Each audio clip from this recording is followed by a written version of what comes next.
Hello and welcome to this panel discussion on lean practices and the benefits from lean. I think we're all in agreement that the Indian construction industry could improve in terms of its overall performance, and that includes finishing projects on time, finishing projects on budget, finishing projects to acceptable standards of quality, and so on. Right? Now, we've been looking as an industry for solutions for quite some time. This is not a new problem. We've recognized it, and we've been making small improvements over the years in terms of improving the way we build and design things. One of the solutions that has come across our horizon is this notion of lean construction. Lean construction has been around for several decades. I think the first time I heard of lean construction was in 2002 or 2003. And I think even in India, lean construction has been around for over 10 years now. ILCE itself is over 10 years old. So the question that we want to address in this panel is this lean construction just another fad? Is it just another buzzword that people throw around and everyone's proud of saying that they're using lean without really doing much? Or is it really the real deal? Right? Is lean construction or at least one of these solutions that the construction industry really needs to look to as it tries to improve its overall performance? So that essentially is the question that is in front of us. Now, if somebody had asked us this question 10 years ago, there was really no way that we could have answered it conclusively, because most of the industry hadn't heard of lean, much less implemented it. If we had asked this question 5 years ago, we would still have had difficulty finding an answer, because a few people had started implementing lean, but even those lean implementations were not really of any sizable scale to draw a conclusion. But today, I think we've matured enough along our lean journey for us to really tackle this question of, is lean just a buzzword, or is it really the real deal in helping us improve construction processes? In order to sort of answer this question, I'm going to use the tagline from a very famous movie that I'm sure all of you have either seen or heard of. And this is the movie Sholay, one of the most famous movies in the Indian cinematic universe. And some of you might recall that the tagline for Sholay was the greatest cast ever assembled. Right? That was the tagline for Sholay. So we have the greatest cast ever assembled with regards to construction here for this panel discussion. We have 6 very, very eminent personalities who are leaders in the construction industry. And I will just quickly mention who they are. We have Mr. Anup Mathew, Senior Vice President and Business Head of Godrej Construction. We have Mr. Giridhar Rajagopalan, who is the Executive Director Technical for AFCON. We have Mr. R. Shankar Narayan, who is a Senior Executive at the Buildings and Factories Unit at Larsen & Toubro, India's largest construction company. We have Mr. Devarajan, who is the Managing Director of URC Construction. We have Professor Koshi Varghese, Professor at IIT Madras, and Professor N. Raghavan, who is currently a Professor of Practice at IIT Madras, but has also spent several years in the construction industry in leadership positions. So we have put together what I consider the greatest cast ever assembled, the Sholay panel, to help us answer this question of, how effective is lean construction? What are its benefits, right? Is it a fad? Is it the real deal? Okay. So the way we'll go about this panel is I have a few rounds of questions. I will ask each of these questions, and I will ask each of these panelists to reflect on these questions. And after these questions, if we have a little bit of time, we can get into a little bit more of a, impromptu discussion on some of the points that come up. Okay. So my first question to the panelists, so this is round 1, that most of you now have either implemented lean, for those of you who are practitioners, or have overseen the implementation of lean with regards to Professor Koshi and Professor NRG. So from your perspective, are there actually specific benefits that you have seen or experienced from using lean? Right? Can you share with us, if so, what those benefits were? Maybe we'll start off with Anup. Anup, could you tell us specific benefits that Godrej Construction has seen from implementing lean? Yeah. Firstly, thanks, Ashwin, and thanks to all our fellow panelists. I think you said it rightly. 10 years back, I think this would have been more difficult to answer in terms of tangible benefits. 5 years back, we were still learning and experimenting, and maybe there was a certain amount of uncertainty. Uh, but I think at this point of time, uh, speaking for our own organization in Godrej Construction, and from whatever I've heard from many of our fellow panelists, I think there is no doubt that lean construction has worked, and we have seen significant benefits on account of adopting it. So the primary benefit is actually a little intangible.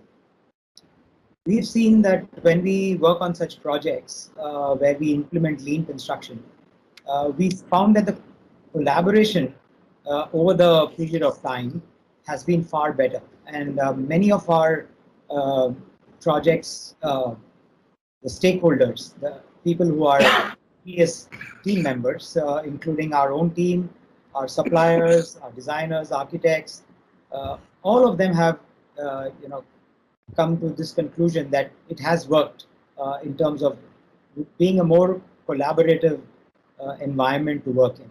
But has it been, was that feeling all along there? The answer is no. We had a lot of resistance initially, a lot of pushback, and in a way, I could sense that there was discomfort. This was not the way people were used to working, and unless you have top management support, I don't think this would see the kind of benefits in the long run. That's one thing I clearly felt, and I've had several discussions with our own team members. This is not my view alone. This is a view which many of my team members have shared, and they're saying this more out of experience rather than a perspective which is my perspective alone. The second thing which we have seen is tangible benefits in terms of time reduction. And this is something, again, which can be measured. Fortunately for us, we had a project which had four about 28-story towers. They were largely identical, though they were not completely identical at the basement levels. And we found that our project duration for the first building when we started out was about 4.5 years. And the most recent building, we've been able to complete in almost 3 years. Now, to some extent, there is some benefit which would have come out of learnings of the previous towers, and any project you start normally has certain additional work to be done. But I wouldn't attribute it all to that.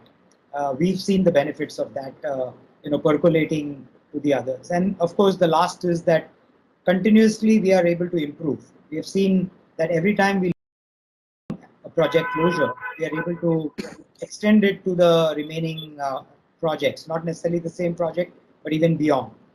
These are the benefits I think we've experienced, and I'll be happy to take on any other questions related to this. Yeah, thanks, Anup, for both for emphasizing both the tangible and intangible benefits, and actually giving us some quantitative data which sort of shows that lean has made an impact. Let me move on to Mr. Devarajan, sir. From URC Construction's perspective, and you are a sort of a medium-sized contractor, medium to large-sized contractor. Have you seen the benefits of using lean in your organization? Yes, Mr. Ashwin, definitely. I feel I'm a fortunate company to be part of this group, because when you were selecting, or IIT and ILCE were selecting companies, out of the 5 or 6 companies, all of them had been given 2 projects as a sample project, whereas we got only 1 project at that time. But still, it made us to think that why not we also? So we vigorously and very committedly we started implementing lean in our project, that sample project Tex Valley, where we could experience a considerable improvement on the wastage of reinforcement scrap as well as the cycle time of slabs.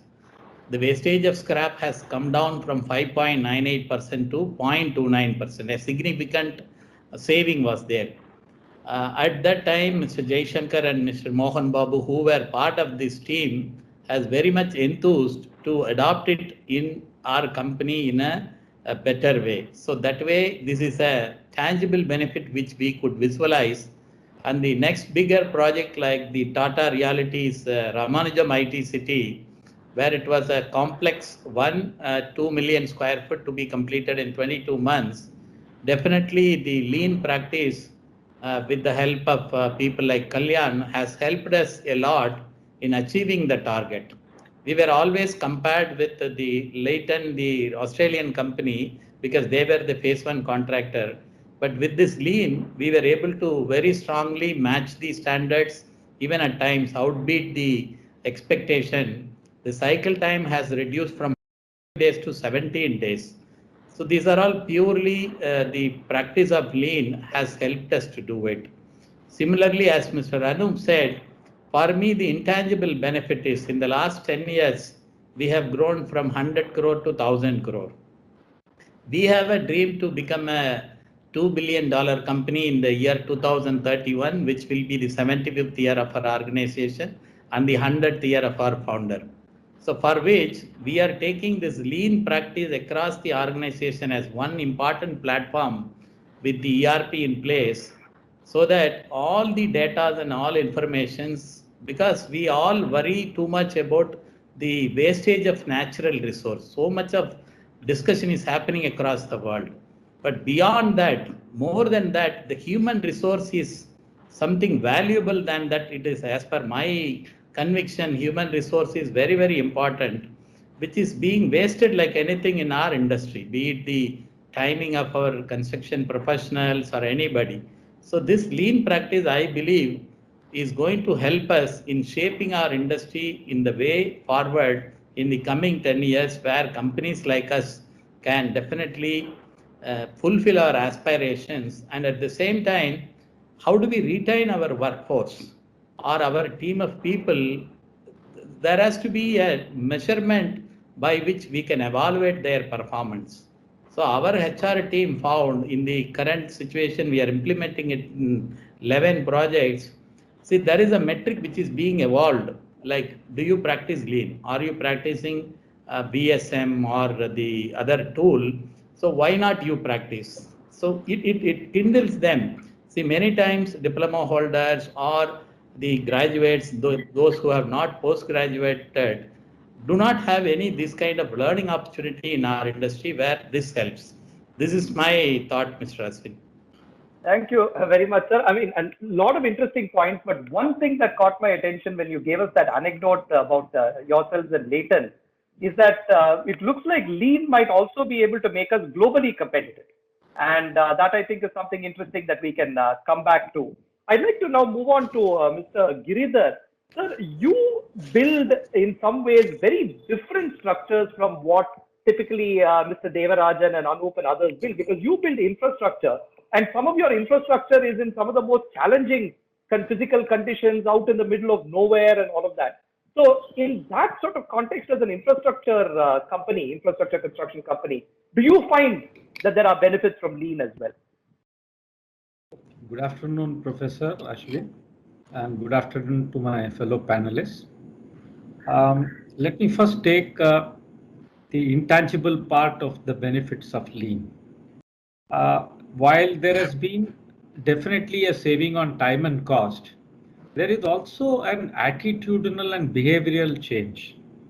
When I say that, there is a lot more of openness, there is a lot more of sharing, there is a lot more of collaboration in the projects in which we have implemented lean. This, I think, is very much required, especially in the context of our type of projects, where most of the times there is at least one or two new type of activities and the learning curve which needs to be shortened in order to meet the expectations of the customer in terms of timely delivery. So lean definitely has helped us. What I would do is I will try to share with you about 5 projects, the different tools we had used and the quantitative benefits that we have got out of it. The reason why I would like to share the quantitative benefits is, when we first wanted to implement lean, the question that people ask is, what is in it for us? As you rightly said, is it just a word, and or does it really have depth in it?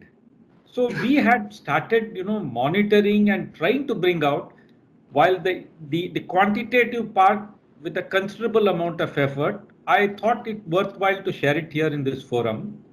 The first one was a jetty project which we had been doing a lot of berth, where each bend is around 6 meters.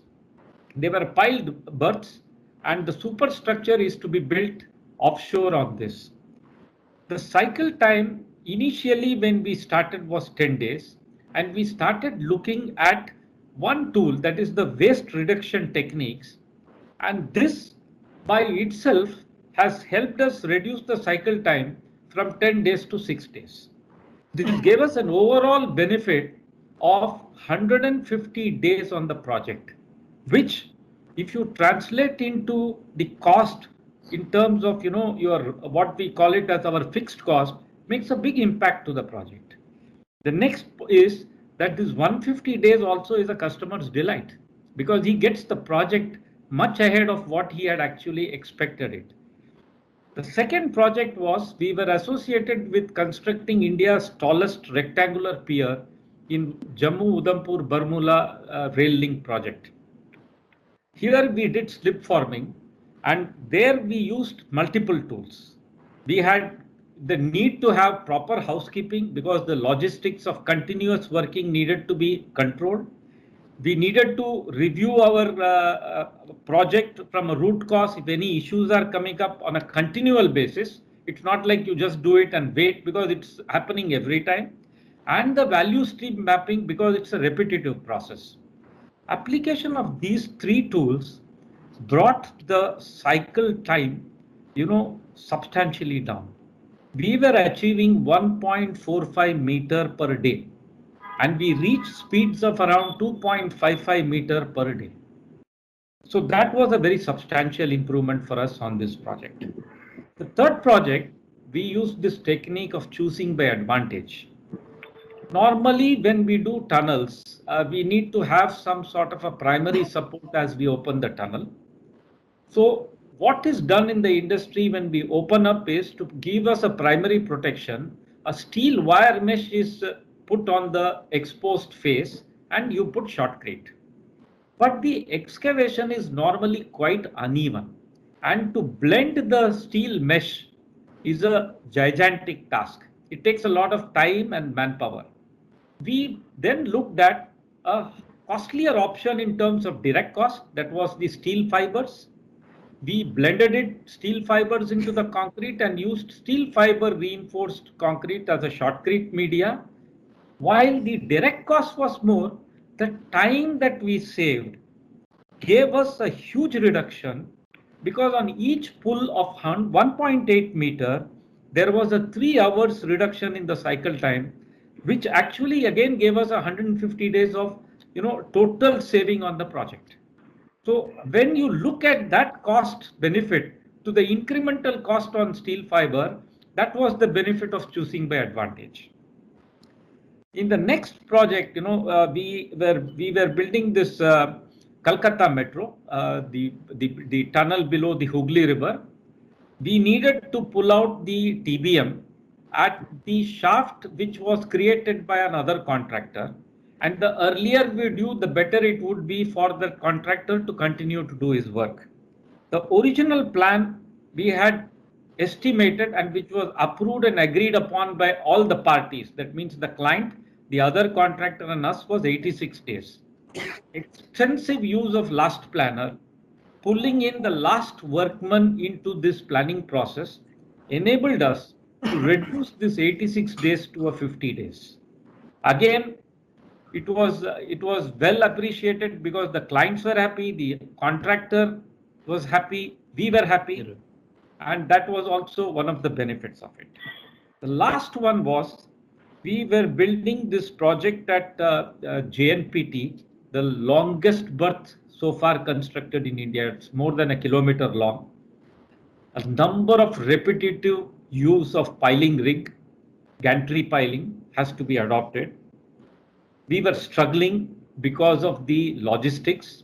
we were spending about nearly 425 hours for our cycle time per bend, and extensive use of quick changeover technology, value stream mapping, and continuous monitoring brought down this to our original wish list planned man-hours of 195 hours. Though we didn't touch 195, we touched 198, but I think that was the benefit of using these tools. So on an overall summary, I would say Lean has been very beneficial to us. We have been able to propagate it well within our organization, and I think it is definitely, we are looking to have more and more such stories sharing, because success stories, breeds more people to join the team. So we have made it a point that every 3 months, when we all meet with project managers, each of the projects have to come out and show what they have actually done in Lean for that particular quarter. And that actually encourages the other project managers to showcase their, at least if not in that quarter, at least in the next quarter. Thank you. Thank you, sir. I think we will get back a little bit to that last point that you made in a further question. But I think what was really interesting to see is that you have implemented Lean on a wide variety of projects, and it seems to work irrespective of the kind of project. So it isn't as if Lean works well for buildings but doesn't quite work well for bridges. It sort of seems to work well everywhere. So I think that is very interesting to hear. We move on to Mr. Shankar Narayanan. Mr. Shankar Narayanan, you are with L&T, and L&T is our largest construction company, and has also has a number of innovations that they've actually brought into projects. They've innovated in terms of digitization. I know you're looking at things like AI, etc. So even despite being so innovative, do you see benefits from using Lean as well as a tool in your toolkit? Thank you, Ashwin. Thank you, other fellow panelists. It's really I'm very glad to be part of this discussion. Yes, I do agree that L&T has many successful projects, and we have created international benchmarks in many of these projects as well. But when we look back at the success stories of these projects, predominantly it has been a good project manager and the person-dependent factor which has outweighed in success creation. So we have got thinking, if this success culture has to be institutionalized, what is the method? And we have found a solution in Lean, in fact. So what happens is, right from Lean deals with many of the current issues and very relevant issues of all the construction projects related to like productivity improvement, the lack of communication, and how you conduct meetings, you name it. Every aspect of the construction and the difficulties that are encountered are addressed in Lean. So when you take into account, say, for example, a weekly meeting in a particular construction site. So if you ask a project manager in any project site, he will say that we do conduct weekly meeting anyway, and we know how to do it and stuff like that. But how effective those weekly meetings are, whether they are actually done in the most efficient way, there are a lot of improvement. Here is where the Lean can make a big difference, in our opinion. And we realize that, and some of the Lean tools like big room meeting and value stream mapping and diagnostic survey, variance analysis, constraint analysis, all these things have kind of yielded a very strong structure to the weekly meetings that is getting conducted in project sites. Say, for example, what happens is in project sites, when the weekly meeting, right from the agenda creation to who all should be called for the meeting, the participants of the meeting, as well as how the particular issue is to be dealt with, and how do you compare the percentage progress complete, like compare it with the last week's performance, why there was a shortfall, and why there is what is the reasons for this variance, and can we do something about it? Now, is there a study for deeper study? Can we do a root cause analysis? Then do a root cause analysis to address the particular variance and then do some corrective action. So these are some kind of a very strong tools that are available in lean construction, which we have been able to pick up and integrate it into our weekly meeting processes, and which has really resulted in a lot of very good results in some of the projects. To tell you, for example, when one of the multi-story building project in Mumbai, we had this difficulty of, we had planned originally, we wanted to do it in 8-day cycle, each slab. So, but repeatedly, first 3 cycles, only 15 days we were able to do. And it was a kind of really, it was telling upon the progress of the project. And what we did was, then we used the lean tools and tried to do a diagnostic study of the entire cycle operation itself. Then we picked out there are some critical bottlenecks which required immediate attention. This happened only because there was a structured way of reviewing what has happened in the weekly performance and why there was shortfall, and that shortfall was due to what.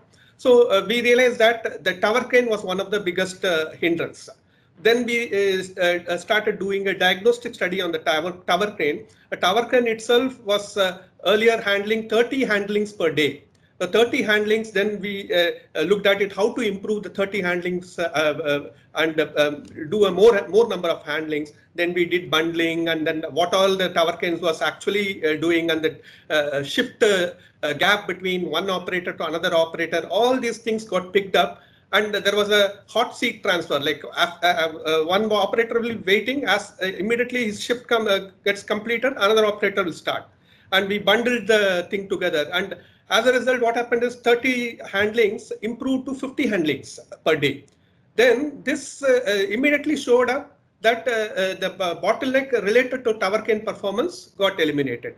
Then there was another thing, like we noted that the supply of the reinforcement, which had a threading element, because the coupler based thing in the columns, that was one of the bottleneck. Then we realized that the rate at which the production was happening, if we can invest a little bit more and increase the rate of production, and that will result in removing the bottleneck to a substantial effect. These kind of specific inputs happened only because we could use lean tools.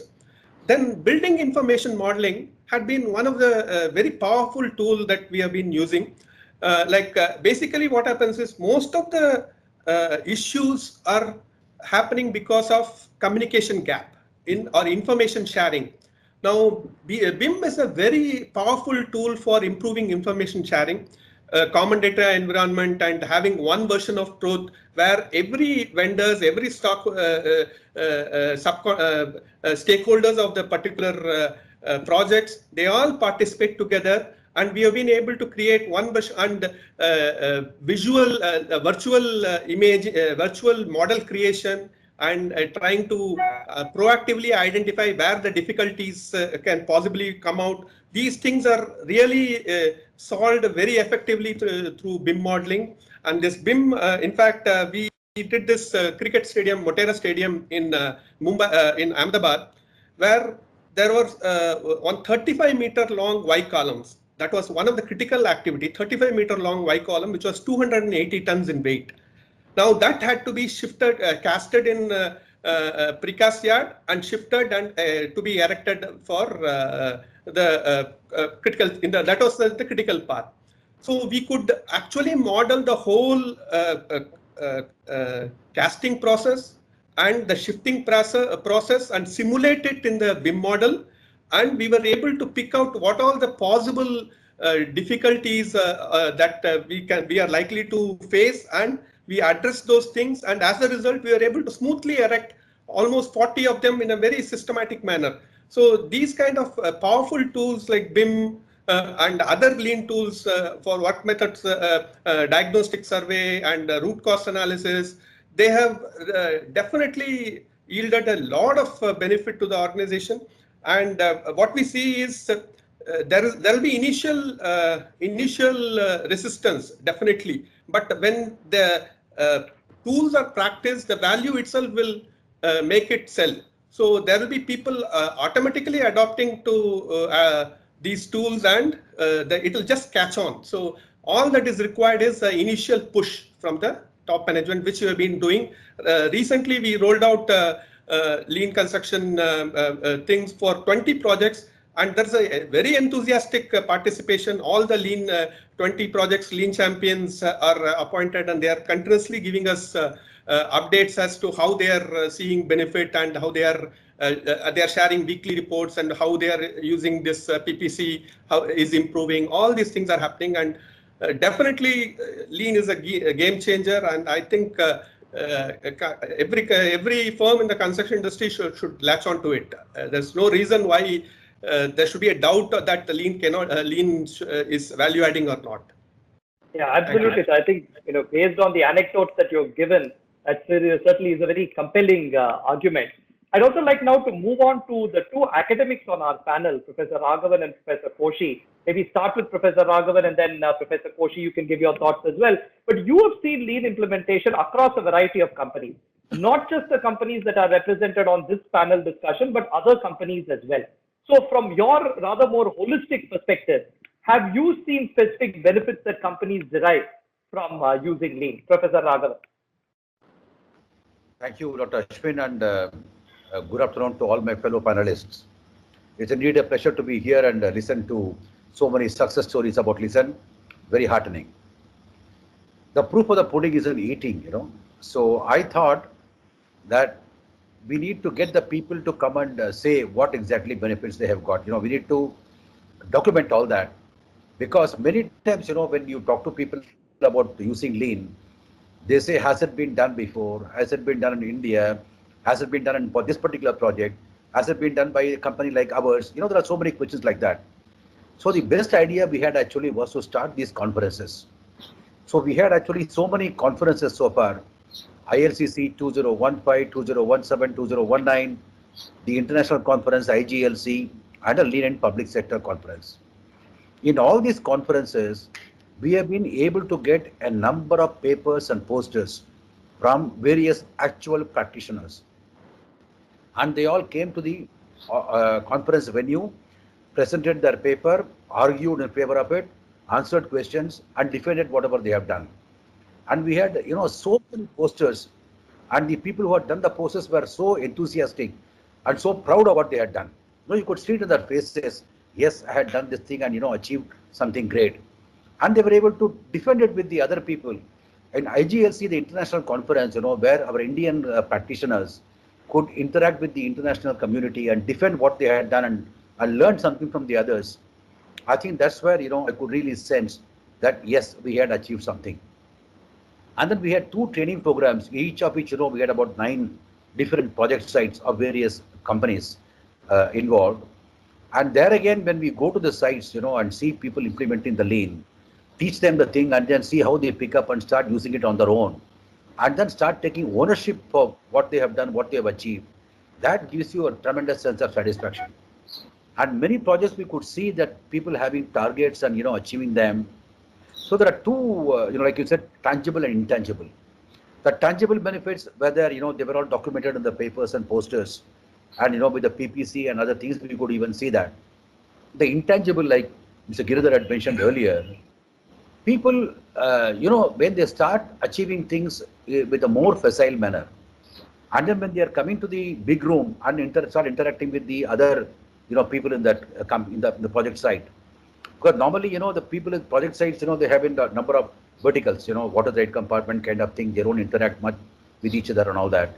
But with the lean concept, they start opening out, they start depending on others, others start depending on them. So the way people start feeling that they are involved, that they are important, that concept, is very good to see.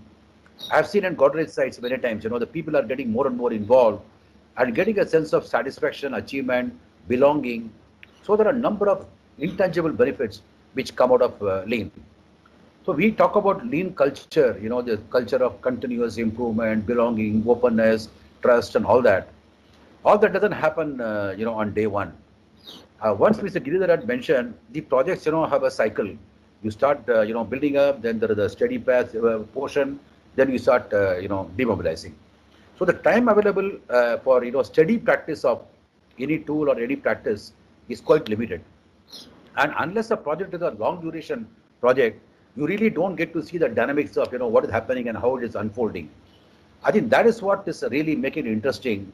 We used to go to these project sites once in 3 months or something, or once in a couple of months. So when you make a second visit, a third visit, and you see the way the people have learned something, applied it, and want to show off, a simple tool like 5S, I could see at least in 3 or 4 different projects. The way it was done, so many posters, people started making posters in regional languages, and giving prizes to the best practitioners, not only staff but labor. In APCON site, I saw the labor coming out with value stream mapping examples of how things can be improved. So the total involvement of the entire site, as a collective enterprise towards the achievement of the project goals, I think that is the pinnacle of Lean.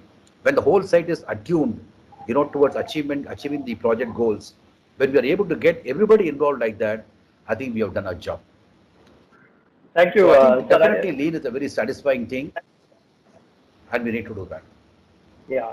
So thank you, sir. And I really like the point that you made about these conferences and the number of papers that we've had. And all of these papers, quantify various benefits of Lean. So I think just the fact that there are possibly now 100 plus academic papers available in India that quantify Lean speak to whether there are benefits or not. But Professor Koshi, I'd like to have you have the last word of this question, again, based on your experience helping companies implement Lean.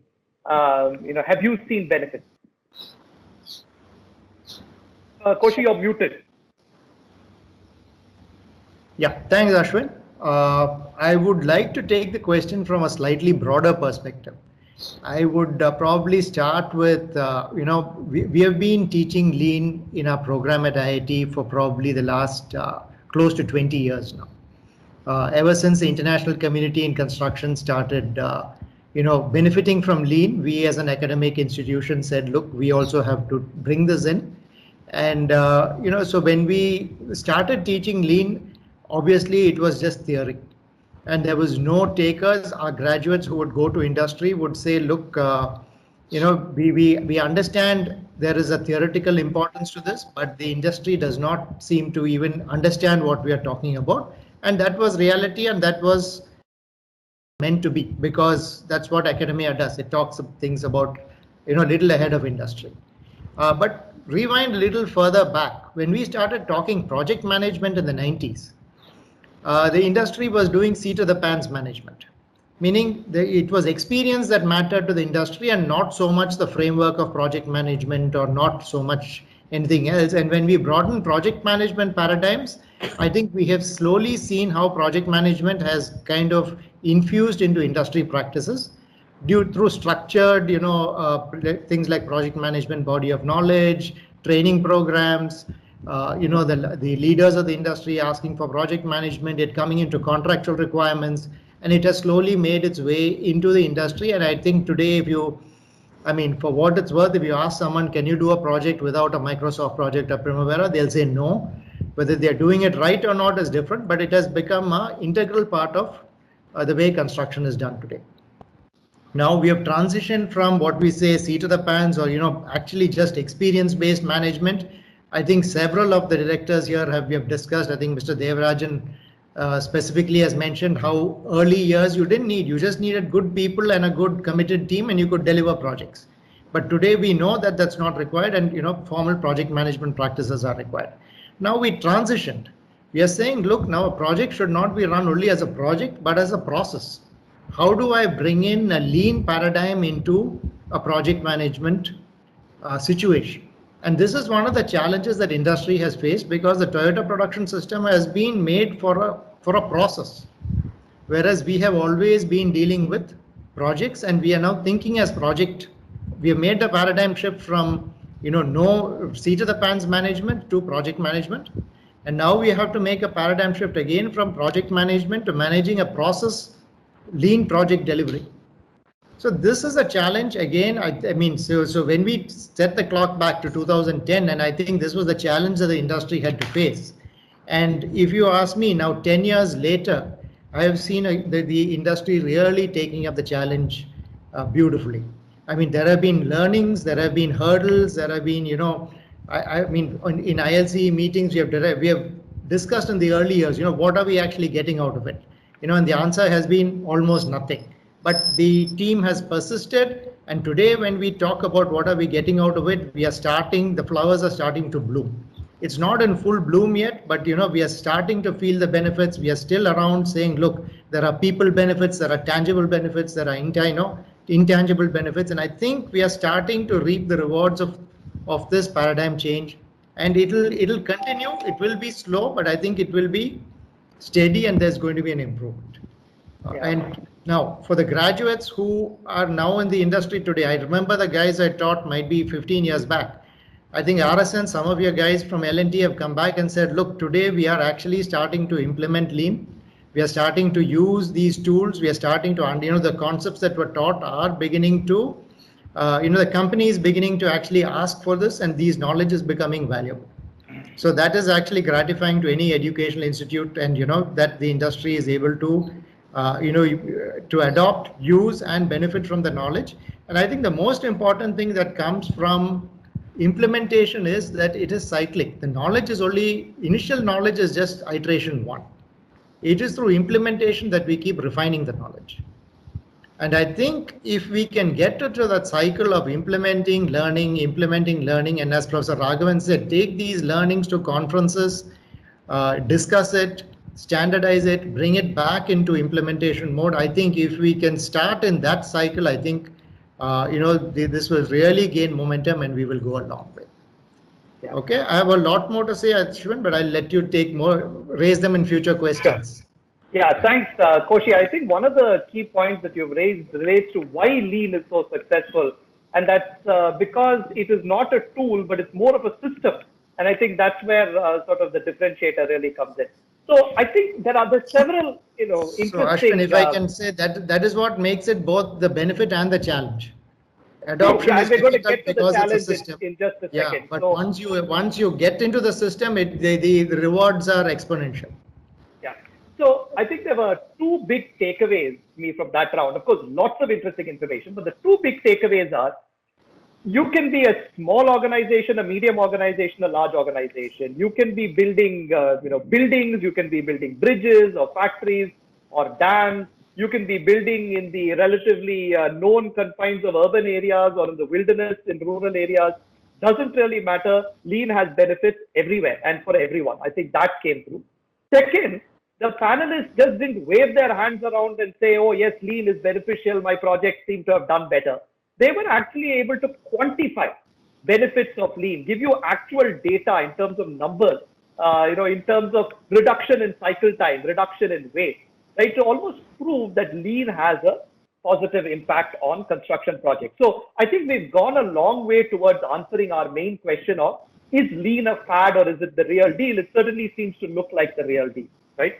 So let's move on to round 2 of questions. And round 2 is what I call the secret sauce. Okay, so let me sort of explain what that is. The construction industry is notorious for its reluctance to change and its resistance towards adopting innovation. In fact, there is a popular joke that if you take a picture of people sitting in a trailer, you will not be able to tell whether that picture was taken in 2020 or in 1960, except if you look at maybe the hairstyle and the clothes and try to look at what fashion they are using. Right, so a lot of people say the construction industry has been relatively static. Okay, so let us not kid ourselves that this transition to Lean is very easy. Right, let us not kid ourselves that it will be automatic. It is not a question of attending a conference or reading a manual. Right, it involves organizational and cultural change, and all of your organizations have implemented that organization and cultural change. I'm sure there were challenges that you experienced, but what I'd like to do is again go through for each of you, what were the key organizational cultural changes that you brought about in your organization in order to embrace Lean? What were some of the challenges that you faced, particularly right at the beginning when you were doing so? Right, and sort of have you reflect on the process of implementing Lean in your company. So let's start again. Anup, can we have your thoughts on this issue? Yeah, thanks again, Ashwin. it's an interesting thought, and as Professor Koshi also alluded to, when you begin this journey, it seems like, come, let's put this together, and it should start showing results almost immediately. If you are into that thinking, you think a quick solution will come through and all the problems will fall into place. This is a magic formula. I think it's something which we should all be reconciled to, that it will take a lot of effort at all levels, at the top management level, middle management level, operational level, with partners, with all sorts of stakeholders who are involved in the project. This is not going to happen just by wishing it, or even by twiddling and doing a little bit small things here and there. You are going to fail, and you are going to have challenges even as you implement it. And the biggest challenges which we have seen are with people. Implementing this, cascading this belief that this is something good for you. And like you said, projects are notorious for, not changing, and this is very often the case. And we don't attribute it to people as much as the whole industry itself. The standards don't change easily. There are many things about the industry where the tools, techniques, equipments have not changed in years together. And so there's a deep-rooted resistance to change. And so it is not very unusual to see that people resist this change which is being induced. So when we began, our first instance was to try this out when Mr. Sampath suggested, let's try it out on one project, and we were struggling on that project with people collaborating, and we were coming to the end of the project, and everybody was getting into each other's areas of work. And then eventually everybody would blame, because the other person is in that space, I can't deliver my project. And the first attempt at this was not very, very good. It just told us very briefly about some of the tools, and the correlating benefits were not very obvious.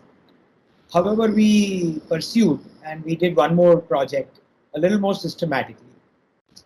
And I think that's where we saw the benefits, tangible benefits. And our biggest benefit was when we found in IIT Madras and subsequently also IIT Mumbai, the ability to mentor and guide and coach the project teams on the benefits of adopting the tool and then learning from the mistakes in not having done it very well. Now, traditionally, workshops are, you go for a day or two, or, you attend a conference, maybe a workshop after that, and you come back enlightened. 2 days later, you've forgotten about it, you're back into the groove of doing your regular stuff. But what was done with IIT Madras through ILCE was 8 months to 9 month long duration, where everything in terms of the lean tool implementation was being mentored, guided through various conversations, phone calls, and visits to the sites. This certainly made a lot of benefit. And I think really the benefits for the project teams really came when these interactions went more granular, and they could learn where they made the mistake, what succeeded. And this case project-based guided support which we got with IIT Madras was really very beneficial. And I think it was a turning point in terms of the belief amongst people also that yes, it can make a difference. So whether it was big room meetings, using the last planner, using any of the other tools which we have talked about in the past, all of those, the granular understanding of how to implement it and the benefits of that was practically seen. So I think this is we began with one project in a small way, in a part of the project, and then it went on to a full project. And we continue to now adopt this in all our projects. This is something which we have progressed to. It is now a mandate that all projects above a certain limit in terms of size and scale have to adopt lean practices. So that's one positive step. But I think we are also mandating it not for the project teams alone, but also for our design team, our procurement teams, our teams which are in the HR teams, training and development. All of those aspects are slowly getting dovetailed into Lean. And it's not about just the project team who's front-ending. In fact, the benefits in design are far more than what we can see in project execution stage. And that's something which we certainly believe in. And we also have a business called construction materials in ready-mix concrete. We are not saying that this is to be limited to the project team. We are extending Lean even to the construction materials team in a small way, and we hope to take it further from there. Yeah, thanks, Anup. And I particularly like how you started by sort of rationalizing this and telling us that, while you may have a few quick wins here or there, I mean, this is not an overnight journey. You've got to actually invest time and effort, start slow, maybe take a project and then ramp up. I think that's very valuable advice. Moving on, Mr. Devarajan, what was the journey like at URC? What were some of the challenges that you encountered in the beginning? How did you build the culture that you have today? With regards to it is like the Indian cricket team of World Cup before. Yeah, can I? Yeah, go ahead, sir. Go ahead. Yeah. So it is something like the Indian World Cup cricket team before Kapil Dev's that 173 runs, and after the 173 runs, Indians started believing that yes, we are a winning team. Similarly, this Tex Valley and Drill project has made us to believe, yes, our team can achieve it. See, there is a lot of difference between the larger companies with people of different category. And we always believe and say that we are ordinary people trying to perform extraordinary things. So with that in mind, we initiated and inspired all our team members through Jaishankar and Mr. Mohan Babu. They have taken a very serious step, like after the World War, like how Toyota has started practicing this. COVID has come as a handy opportunity. They have started conducting webinars. The first webinar was attended by 32 people, and the last one was attended by 230 plus people within our company. And apart from that, they have all been advised and encouraged to attend 2 outside webinars, one by Mr. Glenn Bellard and other by our IIT team. So that has also given them a lot of insight.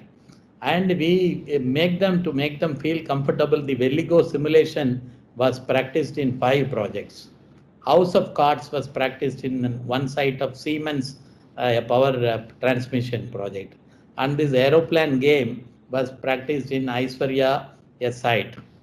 Our team has made, apart from lean coaches, lean champions, and lean facilitators, mentors, and one more thing to involve the labor, lean horses.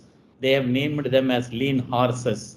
And a lot of, facilitation has been done. We made a strategy like if it is a new project, compulsorily it should adopt lean practice. If it's an ongoing project, a lean launch was conducted to promote the lean culture, lean promise boards, and such things.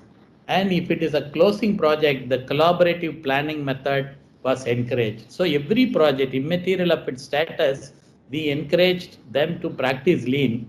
And at my level, when there was review, I meticulously and committedly attended all the reviews. The reviews used to go for 3 and 4 hours, each one enthusiastically presenting their case. So I've made a point to raise some doubts, questions, and encourage them and appreciating them.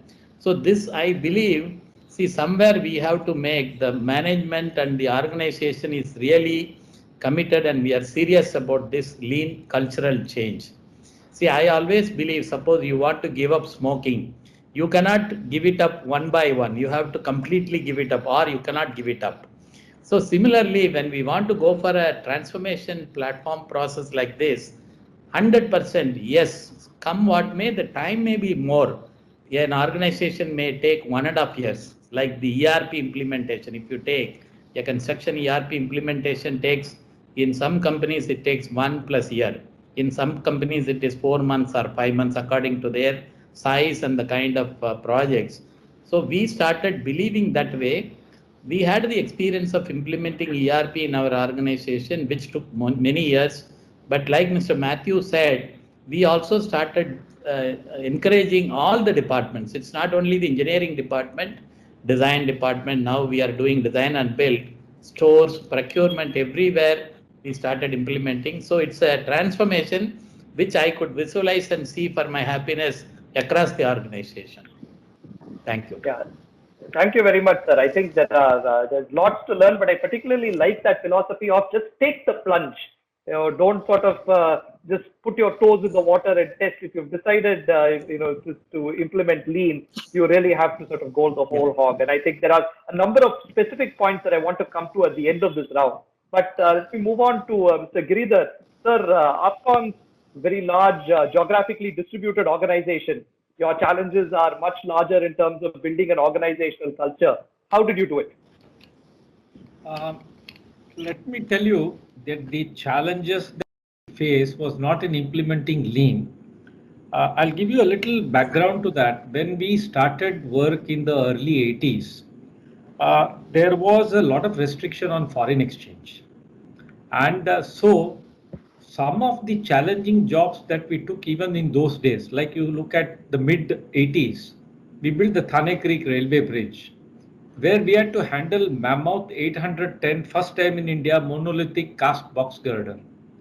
We had to tailor make our own equipment. We had to manufacture our equipment. So to that extent, for us, making our own equipments was a way of life. We had a good team that time of people who were innovative. We had a good support from one of our directors, a German by birth, but more an Indian, who was on our board, who led these innovations. And so it was a little bit ingrained in our culture to accept change. So I would not say change was a challenge to us. We all knew that we have to persevere, but it wasn't out of our reach. But at the same time, having said that, it was a very conscious decision from the top management and the board that this lean initiative would be top driven. So it was identified from day one that this person would drive this initiative in the organization. The beginnings were small because we used to implement in one project, and as that project completes, the team would get disbanded. Those 5 or 6 guys who have learned the techniques would all get thrown into different arenas. They would meet up with a different challenge, and sometimes they would get blown away by the new group and so play low and not raise what they have learned. That was a big challenge for us. So we then started looking at how can we build upon this team. So one thing we said was, we will not take one project, we will take multiple projects.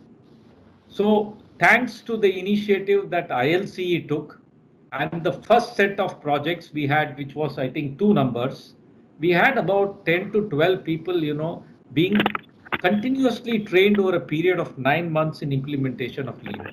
So these 9 guys and their success stories, we have every quarter we have a review of all our projects with all the project managers called to our Bombay office over a 2-day period. It's more a sharing of knowledge and information rather than a project review, where what they have done innovatively, what challenges they have faced, what sort of issues they have resolved are exchanged, and some ideas, thoughts are debated. That forum was a very strong platform for us to share these small success stories in the beginning. That invoked curiosity amongst a larger breed in the team. To punch, it was a door opener, it was like a wedge, but we needed to punch the wedge in and open the door. So in order to punch and make the door open, I'll just take you through some of the initiatives that we have taken, which would be very useful. One, we expanded the lean champion from 1 to 3. So we have now 3 lean champions who are given reasonable number of projects whom they have to run it through. Second was quality assurance and quality concrete, we felt can be the backbone of this lean, because we are talking about doing it right the first time, which means minimizing waste in terms of material, minimizing waste in terms of time. So if material is cost, time is time, both put together, we then started looking at QA/QC. We renamed that cell into a Q excellence cell instead of calling it as a QA/QC cell to give them a little more flavor into it. And we have started training them extensively. On the backdrop, parallelly, we worked on our own e-learning module for training people, because if we want to send it to the last guy on the project site, it is very difficult for a project manager to release that guy. So for at every project site, we have created a hub station where people, the project engineers can go sit there, open the desktop, spend time, do whatever work. And so these e-learning modules are allocated to them, a time span is given to them, and they are monitored to see that they complete it. Second was that we started doing some webinars internally and also sending people out whenever we have these conferences. Large groups from our teams used to come there. As a policy now, we have said we will implement at least 3 minimum tools in a project, which is 5S, last planner, and value stream mapping. For us, value stream mapping makes a lot of sense because most of our activities are repetitive in nature. If you take tunneling, we do every 1 meter, we have to redo all the work we do, or we do precasting, we have to do the same process again and again, or we do piling, we are doing the same process again and again. So there was found to be a lot of enthusiasm to do value stream mapping. So these 3 minimum things we have put it mandatory across projects. We also have a very strong knowledge management system within our organization. And we have used this knowledge management for doing lessons before, lessons during, and lessons after. This is a continual process which we are using. And on the back of this knowledge team, we are able to disseminate this knowledge which we capture on Lean to other sites quickly. We have also developed a rating system imbibed into our overall quality excellence scorecard, giving some weightage to Lean implementation. It is in its nascent stage, but we believe that over a period of time, with inputs from IIT Madras also, they have given us some inputs. We are trying to refine it to suit our needs, because it's like a cloth. You will have to tailor make it to suit your own internal needs. So we will stitch it the way we want to, made to measure. Then we have also tried to do a lot of digitization. This will help us because capturing data collation, we have launched, I think, 2-3 apps based out of mobiles to capture some of these data, like, so that the PPC can be monitored seamlessly. No doubt we have taken external help in the form of NPulse from Kalyan Vaidyanathan, who has been a part of our journey on this digitization process. And in the whole, I would say we are still at the doorstep. I would not say we have, crossed the threshold. We are still at the doorstep. There is still a long way to go, but that is the fun of a journey. And we can say we have started the journey. Thank you, sir. I think thank you for the very detailed set of interventions that you've made, which I'm sure a lot of people listening to this can really learn from. Let me now turn it over to Mr. Shankar Narayan, for your thoughts on how you built a lean culture at L&T. Just also sort of wanted to point out that while this discussion has been excellent, we are running out of time a little bit. So would like to request the panelists to be a bit more crisp so that we can finish in time. But Shankar Narayan, over to you. Yeah, so I will quickly touch upon the challenges that we faced and how we are trying to address it. In fact, when we go over to implementing Lean in one of the project, when we approach, the immediate reaction is this we are anyway doing. So why are you asking us to do? Okay, there's a duplication of effort. This is a kind of reaction that happens. Then we have to explain that you are doing it right, all right, but it is in an ad hoc way it is doing. What you need to do is in a more structured way. So for this, what we had done was we had kind of looked at the existing systems and processes and reports that they are already doing, and how to integrate some of these lean metrics and lean tools related works into the report itself. So there's a minimum amount of duplication. So we had this project quality plan. In the project quality plan, and various method statements and SOPs are available. And how do we integrate in the project quality plan itself, so that this becomes a kind of a mandated thing when it's a quality, there is a quality audit. So there is more compliance because of that. So we have roped in the quality department. So we have already made a beginning, and it's showing up very good results. So this is something, is a journey, of course, as Mr. Giridhar said. It's going to be a long journey, but we are seeing definite green shoots, and a lot of benefits have already been derived, and it's going to be a very exciting journey. Yeah, thank you, sir. I think I completely agree based on what all of you have said. Again, Professor Raghavan and Professor Koshi, maybe starting with you, Professor Raghavan, any quick thoughts on what you've seen with regards to how companies have brought about organizational changes? See, it was a big challenge actually to structure the training programs which we had for the various companies. The first program we had, that time was lean was quite new. And then the companies were, the top people were keen, but at the working level, how to, make sure the people do it. So we structured the organization in such a way, two things were absolutely necessary. One is the top management commitment. Second thing is the project manager at the site. He's the doorkeeper, and unless he says, do it, the people will not do it. So that was a challenge. Then we said, top management will bring in by having a mentor who will be available to the site people for consulting from time to time. And then we developed that concept of lean champions.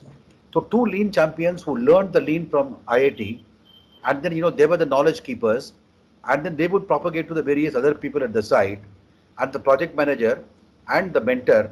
That was the chain kind of thing we tried to establish. Then we had, the time cycle wise, every month we said we'll have a contact with them, with the site, by having either a direct site visit or having a Skype review. And every 2 months we brought them back to IIT for not indoctrination, but getting them more theory and solving their problems and whatever it is and all that. And then we also had developed a system of the formats for reporting that had to be kept site up, looked at and commented and so on. So unless we have a close engagement of the trainer and the trainee in the beginning time, it doesn't work out properly. Even this much, I thought was not close enough to ensure that the lean practice was really continuous. Maybe next time we need to do something better, but there is a need for continuous hand-holding, guidance, monitoring. Unless that is done, the people tend to go back to the earlier practices. Like somebody said, people think of lean sometimes as an additional work. So we were trying to tell them that it's not additional work. So IIT, we have developed an Excel sheet for doing the last plan called Coal Plus, which will simplify the work in making it more automated. And so the journey continues. Let's see how it goes. Thank you, sir. Koshi, could you unmute yourself and quick thoughts from you? Yeah, just a couple of quick thoughts. So we go back to this model of what we call people, process, technology. I think in sustaining lean, I think we have to address all 3 dimensions. And I see definitely the technology dimension is now going to, we see so much technology coming in, so much of IT, so much of enabling technologies, but technology is not everything. And as I think all the directors have said, we are changing processes. For example, Professor Raghavan said how we are putting processes in place, how we are putting templates for processes. And this would also be a very big factor in how we go about things. If we are doing value stream mapping, now there's a process for doing value stream mapping, as the way Mr. Giridhar said. So we are also addressing processes as we go. We have to systematically address whichever process we have to do, take, which are relevant to us. Then people becomes the most important. How we are going to handle the people, how we are going to empower them. Is it through training? Like Professor Raghavan said, the training makes a huge difference. I think the continuous training, hand-holding from the people dimension is going to be key. Even technology adoption requires training. I think adopting BIM has been a challenge for the industry, but I think we are again slowly getting to a phase where through continuous exposure, BIM is being adopted. I think Lean follows the same issue. Just on a last point to note, when we had these training programs, we would have about 8 teams, 8 projects. There would always be 2 or 3 projects which very successfully implemented the learnings from the training.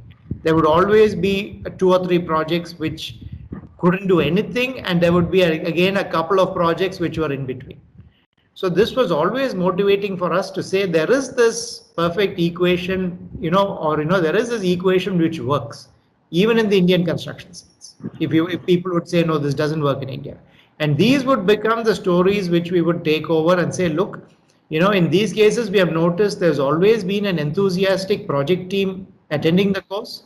There's been a mentor who, when they go back to the project, was willing to implement. And there has been a little, no kind of, large uncertainties or disruptions in the project due to government or politics or anything like that. And I think many of our projects do, so we can target several projects which fall under this genre where Lean can be implemented. So I think some of this knowledge will be, we'll have to systematize it and start documenting it and disseminating it. But I think we see a lot of green lights ahead for us to go. Thanks, Koshi. The reason I called this round the secret sauce was I wanted people to sort of lift up the hood and tell us what secrets they were implementing inside their organization in order to implement Lean successfully. And I think it's a testimony to the fact that all of these organizations have imbibed the Lean philosophy, that they were very happy to very frankly share the kinds of insights and strategies that they've put together. Few sort of, I think, came out repeatedly. I think leadership was critical. This whole continuous improvement and learning was critical. Presence of Lean champions who could take things forward at the middle to lower levels of the organization were critical. But clearly, quite a few strategies that I think people can leverage off. Now we're almost at the end of our time, and so I have one last quick question to all of you, and I'd like each of you to just take 10 seconds and respond to this. And we have a lot of people listening to this panel discussion, many of whom may not yet have embarked on their Lean journey or may have just started off on their Lean journey. So for those kinds of organizations that are looking to take up Lean, what would be your one thing that you would, one piece of advice or one thing that you would ask them to implement or look out for as they go through their journey? And maybe we'll do it in reverse order this time. So Koshi, your one piece of advice to a company that's looking to implement Lean in terms of where they should start. I think focus on people. Focus on people. Excellent. Thank you. Professor Raghavan, you're muted, sir. You're muted. No, you're muted. Still muted. Yeah. So I will say, have faith in Lean. Persist and you will see the results. Don't give up. Please continue. A lot of people have done it before, and you are not the last, you're not the first. Continue and have faith. Absolutely. Have faith. Mr. Shankar Narayan. I would say that people, again, is the most important. It has to be top down, people focused, and that's no question of having doubt that it will not yield, because it is a very, very down to earth and very useful tool, and have belief in it. That's what I say. Thank you, sir. I think essentially, again, belief and and people are important. Mr. Giridhar?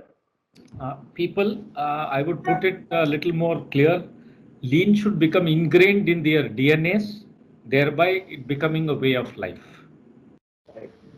Okay, again, the Lean culture, I think, is the key to success. Thank you, sir. Mr. Devarajan.